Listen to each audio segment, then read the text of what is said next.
Soviet संघ के विघटन के कारणों की जो बात करें, विघटन के कारणों को जानना इसलिए ज़रूरी है क्योंकि जब विघटन के कारण जानेंगे तब हम समझेंगे विघटन की घटना और फिर दो ध्रुवीय विश्व का अंत। तो विघटन के कारणों में हम ये देखें कि सोवियत संघ महाशक्ति के रूप में वैसे तो 1945 से उभरना शुरू हुआ। आधुनिक सोवियत संघ की शुरुआत तो 1917 से हुई, लेकिन महाशक्ति के रूप में 1945 से उसकी शुरुआत मानते हैं और अमेरिका के अलावा उसके बराबरी की कोई और शक्तियां तो थी नहीं। तो क्या हुआ, इन दोनों के बीच में एक तरह का खेल चला, एक दूसरे की शक्ति को गिराना और अपनी शक्ति को बढ़ाना। ये पूरा शीत युद्ध का काल जो 1945 से 1990 तक का है, बल्कि 1985 तक का हम माने, इस काल में ये दो खेल सतत रूप से अंतर्राष्ट्रीय राजनीति में होते रहे। सोवियत संघ और अमेरिका के द्वारा एक दूसरे की ताकत को गिराना और अपनी ताकत को बढ़ाने का प्रयास। जैसे एक मजाक है ना कि दो लाइनें खींच दी, अब एक लाइन को हम बड़ा कर दें और दूसरी को यथावत रहने दें तो बड़ी लाइन बड़ी हो जाएगी। दूसरा तरीका है कि हम दूसरे की लाइन को छोटी कर दें, मिटा दें आधा, तो हमारी लाइन दूसरी पहली वाली लाइन यथावत बनी रहेगी। यहाँ पर यही खेल चलता रहा और परिणाम क्या हुआ कि पूरी एनर्जी इसी बात पर लगी रही कि कैसे एक दूसरे को पटखनी दें। अपने प्रभाव को बढ़ाने के लिए अमेरिका और रूस, इन दोनों ने कुछ नए नए तरीके अख्तियार किए विश्व के देशों में अपने प्रभाव को बढ़ाने के लिए। उदाहरण के लिए जितने भी नव स्वतंत्र राष्ट्र थे 1945 के बाद, आपको बता दें लगभग 100 देश स्वतंत्र हुए। 1945 से 1955 के बीच लगभग 100 देश एशिया और अफ्रीका, अमेरिका में स्वतंत्र हुए। इन स्वतंत्र देशों में अपना प्रभाव बढ़ाने के लिए सोवियत संघ और अमेरिका ने इन देशों को काफ़ी आर्थिक मदद देने की कोशिश की ताकि इस आर्थिक मदद के माध्यम से इन्हें वे अपने खेमे में, अपने पक्ष में ला सकें। ये आर्थिक मदद इसलिए नहीं थी कि ये देश उन देशों की वास्तव में मदद करना चाहते थे, बल्कि इसलिए थी कि उसे अपने प्रभाव क्षेत्र में लाना चाहते थे। दूसरे शब्दों में यदि कहा जाए, ये आर्थिक मदद एक तरह की घूस होती थी अपना प्रभाव क्षेत्र उन देशों में बनाने के लिए। तो नवनिर्वाचित देशों को बड़ा फ़ायदा तो हुआ इससे, लेकिन कुछ लोग, कुछ देश इसके दबाव में आकर या तो अमेरिकी खेमे में चले गए या सोवियत खेमे में चले गए। जहाँ तक भारत की बात है, भारत ने एक बड़ी अच्छी नीति अपनाई थी जिसे हम गुट निरपेक्षता की नीति कहते हैं।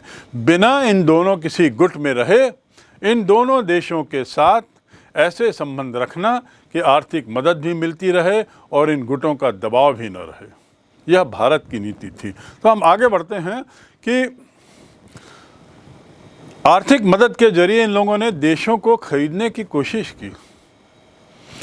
जहाँ तक साम्यवादी देश की बात है, सोवियत संघ का विचार था कि यदि सोवियत संघ में साम्यवाद को सफल होना है, यदि सोवियत संघ के अंदर साम्यवाद की जड़ें मजबूत होनी हैं, तो ज़रूरी है कि सोवियत संघ के बाहर, उसके चारों तरफ, सोवियत संघ की सीमा के चारों तरफ और विश्व के अन्य देशों में साम्यवाद बढ़ाया जाए। यानी उसकी नीति थी कि हमारे देश में साम्यवाद की सफलता अन्य देशों में बढ़ते साम्यवाद पर निर्भर करती है और इसलिए भी उसने इन देशों में साम्यवाद का प्रचार प्रसार करने के लिए भी बहुत पैसा खर्च किया। तो एक और आर्थिक मदद के रूप पे खर्च, दूसरा साम्यवाद के प्रचार प्रसार में खर्च। इसके जो परिणाम थे, इन खर्चों का परिणाम क्या हुआ? खुद का विकास रुक गया। संयुक्त राज्य अमेरिका की आर्थिक व्यवस्था सोवियत संघ से कई गुना बेहतर थी। तो इन देशों पर अपना खर्च करने पर भी, अपने द्वारा आर्थिक मदद करने पर भी अमेरिका की अंदरूनी अर्थव्यवस्था चरमराई नहीं, मजबूत थी। लेकिन सोवियत संघ की अर्थव्यवस्था कुछ थम सी गई उसका विकास कुछ रुक सा गया, क्योंकि काफ़ी पैसा साम्यवाद के प्रचार प्रसार, नवनिर्मित देशों को, नव उदित नव स्वतंत्र देशों को अपने पक्ष में लेने के लिए खर्च किया जाने लगा। साथ ही हथियारों की होड़, इस काल ने 1945 से 1985 के बीच हथियारों की खरीदी बिक्री को एक सामान्य प्रक्रिया मानते हुए इन लोगों ने, इन राष्ट्रों ने हथियारों पर इतना खर्च किया कि अंदर की जो अर्थव्यवस्था थी उस पर उसका बहुत बुरा प्रभाव पड़ा। सोवियत संघ की जहाँ तक बात है तो वह अंदर से खोखला होने लगा। उसके जो हथियारों पे किए गए खर्च, उससे उसका विकास रुक गया। परिणाम 1990 में ऐसी परिस्थितियों में सोवियत संघ अपने ही गणराज्यों को अपने प्रभुत्व में नहीं रख पाया, क्योंकि उसका सारा पैसा तो साम्यवाद के विस्तार में, नव स्वतंत्र देशों को अपने पक्ष में करने में, हथियारों की होड़ में और न जाने ऐसे कितनी चीज़ों में खर्च किया जाने लगा जिसका सोवियत संघ के नागरिकों से कोई सरोकार नहीं था। परिणाम क्या हुआ कि जो सोवियत संघ के अंदर के गणराज्य थे उस पर भी उसकी पकड़ कमज़ोर हो गई, प्रभुत्व कम हो गया, शक्ति खोखली हो गई और ये देश स्वतंत्रता मांगने लगे। जैसा कि सोवियत संघ के पूर्व दिशा में स्थित देशों ने स्वतंत्रता मांगी और स्वतंत्र हो गए, तो अब इस बयार का असर अंदर भी पड़ा और अंदर पड़ने पर इनके द्वारा स्वतंत्रता मिलना सरल हो गया, क्योंकि अब सोवियत व्यवस्था ही चरमरा गई थी, आर्थिक रूप से कमज़ोर हो गई थी। सोवियत संघ का सोवियत गणराज्यों पर पकड़ जो है वो कम हो गया था, तो उस हद तक अंदर के गणराज्यों को स्वतंत्रता मिलने में कोई दिक्कत नहीं हुई और 1990 होते होते सोवियत संघ पूरी तरह बिखर गया, टूट गया, विघटन हो गया और 15 गणराज्य बने। रूस सोवियत संघ का उसमें उत्तराधिकारी बना, जैसा पहले बताया। तो ये संक्षिप्त में सोवियत संघ के विघटन की गाथा है, घटनाक्रम की। कैसे एक कारक बनता है और वह कारक दूसरा कारण बनता है, इसका एक बड़ा रोचक खाका सोवियत संघ के विघटन की कहानी में दिखाई देता है। अब हम चलते हैं विघटन के कारणों को समझने के लिए। सर्वप्रथम, राजनीतिक आर्थिक दृष्टि से सोवियत संघ कमज़ोर हो चुका था। उसके साथ ही उपभोक्ता वस्तुएं, दैनंदिनी की जो चीज़ें थी, ब्रेड, बटर, टूथपेस्ट, मिल्क आदि आदि, सब्जी भाजी, अन्य उत्पादन, ये सब अब बड़ी मुश्किलों से उपलब्ध होने लगे थे। इनकी कीमतें बढ़ने लगी थी और उपभोक्ता वस्तुओं की कमी से जनता में असंतोष बढ़ गया, जनता में असंतोष व्याप्त हो गया। और इन कमी क्यों? क्योंकि सारा पैसा अब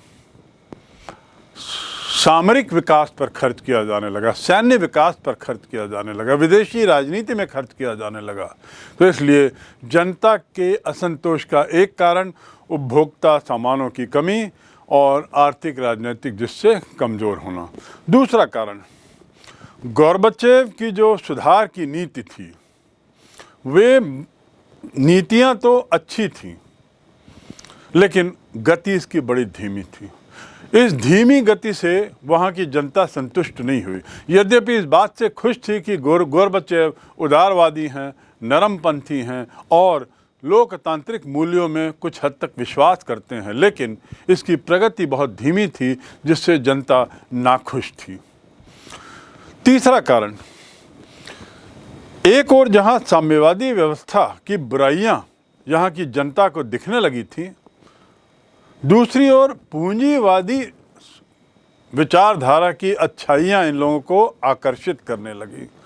पूंजीवादी देशों की जो समृद्धि है, पूंजीवादी देशों की बढ़ती संपन्नता, पूंजीवादी देशों की बढ़ती ताकत, यहाँ के लोगों को आकर्षित करने लगी और इसलिए भी लोग साम्यवादी विचारधारा से खिन्न होने लगे। साम्यवादी विचारधारा से पूंजीवादी विचारधारा को लोग बेहतर समझने लगे। यह भी विघटन का एक कारण बना। चौथा, कम्युनिस्ट पार्टी ने 1917 से लगभग 1987 तक शासन किया, या कहना चाहिए 1990 तक, करीब 70 साल से ज़्यादा।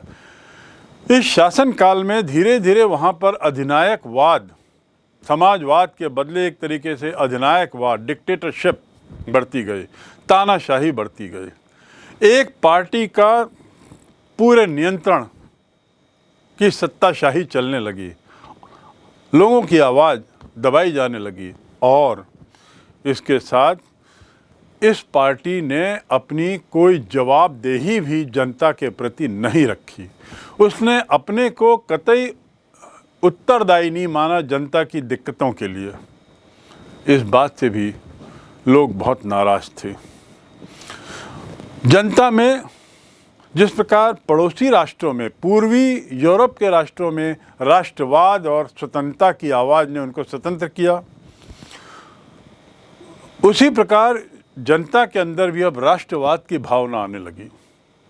और ये जो 14 गणराज्य थे रूस को छोड़कर, जो वैसे ही अपने दबे होने के कारण नाराज थे, वहाँ की जनता भी इस प्रकार इन बातों से नाराज होने लगी और राष्ट्रवाद की बढ़ती पनपती भावना दिन प्रतिदिन विघटन की ओर रूस को ले जाने लगी। इनमें भी अब, इन राष्ट्रों में भी जो बाद में गणराज्य कहलाए, इनमें संप्रभुता की इच्छा तीव्र से तीव्रतर होने लगी। तो इस प्रकार अगला कारण संप्रभुता की बढ़ती इच्छा और राष्ट्रवाद का बढ़ता प्रभाव। अगला कारण 1979 में सोवियत संघ ने किसी कारणों से अफ़गानिस्तान पर हमला किया। अफ़गानिस्तान भारत की सीमा से लगा हुआ देश है और उसका उत्तरी सीमा सोवियत संघ से लगी हुई है। यहाँ पर उसने हमला किया और उस हमले में इसे भारी नुकसान उठाना पड़ा। इसके अपने हजारों सैनिक मारे गए और आर्थिक दृष्टि से इसने यूरोप को और सोवियत संघ को और कमज़ोर कर दिया। परिणाम क्या हुआ? जनता खिन्न हो गई, जनता और नाराज़ हो गई और विश्व राजनीति में भी सोवियत संघ की छीछालेदर होने लगी। विश्व के अधिकतर देशों ने इस हमले की आलोचना की और इस सैनिक हस्तक्षेप को गलत ठहराया। तो इस प्रकार विश्व के देशों का जो उसको कुछ समर्थन मिल सकता था अंदरूनी मामले के लिए, वह समर्थन भी इसे नहीं मिला और अफ़गानिस्तान का हमला सोवियत संघ के लिए एक बहुत अहम कारण बना सोवियत संघ के विघटन का। अगला कारण विघटन का है हथियारों की होड़, जिसका पूर्व में जिक्र किया जा चुका है। इस होड़ में, इस दौड़ से विकास ही अवरुद्ध ही नहीं हुआ, बल्कि एक तरीके से विकास में ह्रास होने लगा और काफ़ी पैसा इसमें जाने लगा। धन विकास के बदले हथियारों का विकास, धन को विकास में लगाने के बदले अब हथियारों के विकास में धन लगाने जाने लगा। इससे सोवियत संघ के अंदर की जो अर्थव्यवस्था है, आधारभूत ढांचा है, वह खोखला हो गया। तो इस प्रकार हम कह सकते हैं कि ये कारण मूलतः सोवियत संघ के विघटन के संक्षिप्त में रहे हैं। के बदले वहाँ धीरे धीरे कैसे लोकतांत्रिक व्यवस्था शुरू हुई, आने लगी, कैसे घुसने का प्रयास करने लगी और समाजवादी व्यवस्था के बदले धीरे धीरे कैसे पूंजीवाद ने प्रवेश करना शुरू किया। अब हम थोड़ा इसको जानने की कोशिश करें। एक बार मैं पुनः बता दूं कि समाजवादी व्यवस्था वो जिसमें सरकार का नियंत्रण सभी गतिविधियों पर रहता है, लैंड, लेबर, कैपिटल और ऑर्गेनाइजेशन। ये चार जो अंग होते हैं किसी भी देश की अर्थव्यवस्था के, लैंड, लेबर, कैपिटल यानी पैसा, और ऑर्गेनाइजेशन यानी जो भी संस्थाएं, इन चारों पर पूरा सरकारी नियंत्रण, कठोर नियंत्रण रहता है। वह साम्यवादी व्यवस्था कहलाती है। सरकार का दखल हर क्षेत्र में रहता है, हर चीज सरकार तय करती है। वहीं पूंजीवादी व्यवस्था इसकी ठीक उल्टी है, यानी जहां पर लैंड, लेबर, कैपिटल और ऑर्गेनाइजेशन ये चारों निजी हाथों में होता है। सरकार इसमें कतई रुचि नहीं लेती, हस्तक्षेप नहीं करती, दखल नहीं देती। जमीन का स्वामित्व निजी हाथों में, मजदूरी, कौशल सब व्यक्तियों का, सरकार का उससे कोई सरोकार नहीं। पैसा, पूंजी सब व्यक्तियों का, हर व्यक्ति जो चाहे जितना पैसा लगाना चाहे उतना लगाए, सरकार उसमें कुछ नहीं करेगी। और ऑर्गेनाइजेशन, उसकी जो व्यवस्था है, व्यापार की व्यवस्था या फैक्ट्री आदि, ये सारा व्यक्ति करेगा, यानी सरकार का इसमें बिल्कुल दखल नहीं होता। आखिर ऐसा कैसे हुआ कि समाजवादी व्यवस्था जिसकी इतनी गहरी पैठ हो चुकी थी 1917 के बाद से, उसमें पूंजीवादी व्यवस्था का प्रवेश होने के क्या कारण थे? बाद में पूंजीवादी व्यवस्था विस्तृत हुई, वो बात दूसरी, पर पहला सवाल यह था कि आखिर ऐसी क्या बात थी जिससे लोगों का ध्यान पूंजीवादी व्यवस्था की ओर जाने लगा। इस पर चर्चा करते समय सबसे पहले हमें देखना होगा कि सोवियत संघ के विघटन के परिणाम क्या हुए। सोवियत संघ के विघटन का घटनाक्रम तो हमने समझा, सोवियत संघ के टूटने का इतिहास, क्रमिक इतिहास तो हमने जाना। अब हम थोड़ा जाने कि इसके टूटने के परिणाम क्या हुए, देश के अंदर इसके क्या परिणाम हुए, सोवियत संघ के अंदर, और सोवियत संघ के बाहर इसके क्या परिणाम हुए। परिणामों की बात करें तो एक परिणाम हम सबको स्पष्ट था, जो अभी तक हम समझ गए होंगे, कि सोवियत संघ नहीं रहा। दूसरा परिणाम ये कि 15 नए राष्ट्रों का जन्म हुआ। तीसरा परिणाम ये हम समझ चुके हैं कि इनमें से कई राष्ट्रों में गणराज्य की भावना आई, गणराज्यिक व्यवस्था प्रारंभ हुई। और गणराज्य क्या है? जहां का मुखिया जनता के द्वारा चुना जाए उसे गणराज्य कहते हैं, रिपब्लिक कहते हैं।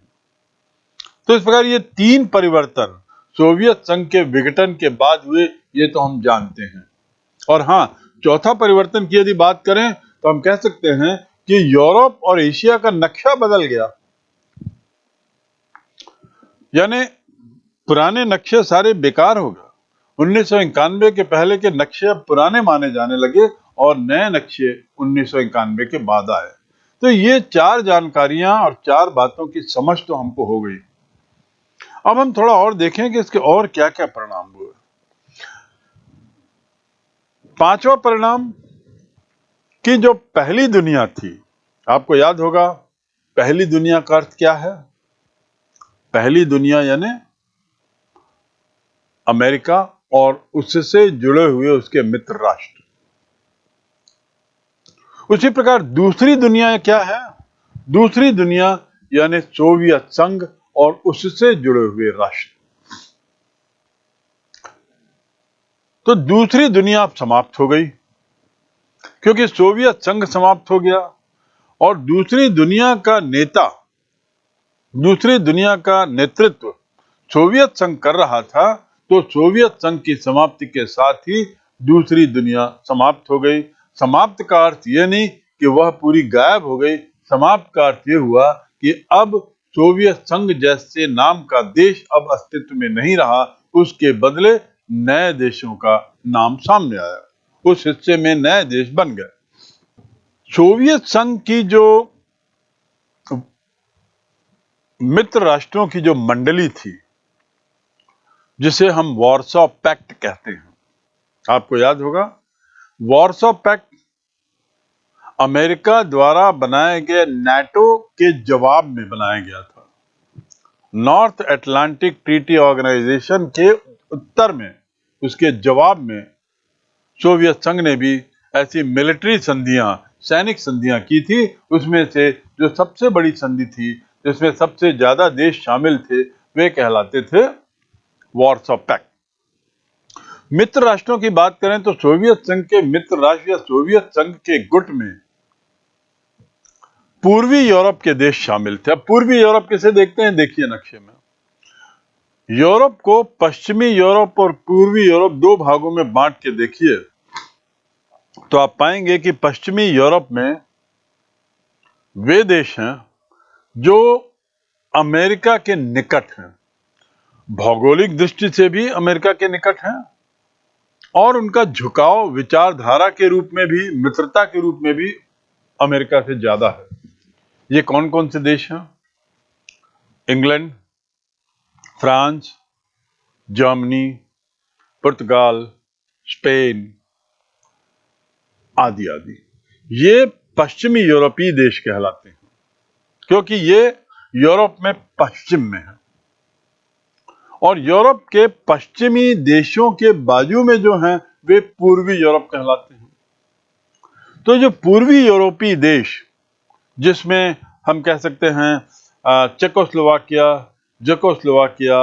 पोलैंड, हंगरी, बुल्गारिया और रोमानिया, ऐसे देश जो साम्यवादी थे, वे रूस की ओर झुके हुए थे और जिनकी सीमाएं रूस के निकट थी, वे पूर्वी यूरोपीय देश कहलाते हैं। तो इस प्रकार यूरोप को दो भागों में बांट दिया गया एक विचार के लिए। और पूर्वी यूरोप के जो देश थे, जो सोवियत संघ से विचारधारा में ही निकट नहीं थे बल्कि भौगोलिक दृष्टि से भी निकट थे, अब वे लोग भी पश्चिमी यूरोप की ओर मुड़ने लगे। पूर्वी यूरोप की समाजवादी व्यवस्था के पतन के परिणाम विश्व राजनीति के लिहाज से बड़े ही गंभीर रहे, क्योंकि जब दूसरी दुनिया खत्म हुई और जब पूर्वी यूरोप के इन देशों में समाजवादी व्यवस्था खत्म हुई तो पूरी विश्व राजनीति बदल गई। एक पूरी दुनिया ही जब हट गई, एक पूरा ध्रुव ही जब गायब हो गया, एक ध्रुव, सोवियत संघ तो एक ध्रुव था, एक ध्रुव ही नक्शे से मिट गया, तो आप कल्पना कर सकते हैं कि किस प्रकार एक ध्रुव के जाने से पूरी दुनिया के नक्शे में परिवर्तन आया होगा और यहीं से एक ध्रुवीय विश्व की शुरुआत होती है। इसका परिणाम क्या हुआ कि शीत युद्ध के दौर के संघर्ष समाप्त हो गए। शीत युद्ध में जो बहुत तनातनी मची थी, जिसका जिक्र हमने उस समय किया है पिछले अध्यायों में, वो जो तनाव था उसको यदि आप याद करें तो रोंगटे खड़े हो जाएं, क्योंकि शीत युद्ध में हर देश तनावग्रस्त था। मैं एक बार पुनः बताना चाहूंगा कि शीत युद्ध आखिर है क्या। शीत युद्ध का अर्थ ये नहीं कि वह ठंडा युद्ध हो या कुछ ठंडक हो, शीत हो।